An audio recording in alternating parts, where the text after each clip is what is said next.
A lot of people don't like my comedy. A lot of white people don't like my comedy. A lot of white people say this to me. Hey, Aamer. Hey. You get on stage, you make your jokes about white people. You say white people this, white people that. What if I did something like that, huh? What if I got on stage and I said, yeah, black people are like this, Muslims are like that. You'd probably call me a racist, wouldn't you? And I say, yeah, I would. Yeah, you should never do that. That's bad for your health. They're like, well, you do that, Aamer. You do that. You get on stage, you make your jokes about white people. Don't you think that's a kind of racism? Don't you think that's dun dun dun reverse racism? I said, no, I don't think that's reverse racism. Not because I think reverse racism doesn't exist, right? If you ask some black and brown people, they'll tell you flat out, there is no such thing as reverse racism. I don't agree with that. I think there is such a thing as reverse racism. And I could be a reverse racist if I wanted to.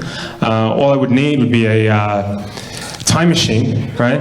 And what I'd do is I'd get in my time machine, I'd go back in time to before Europe colonized the world, right?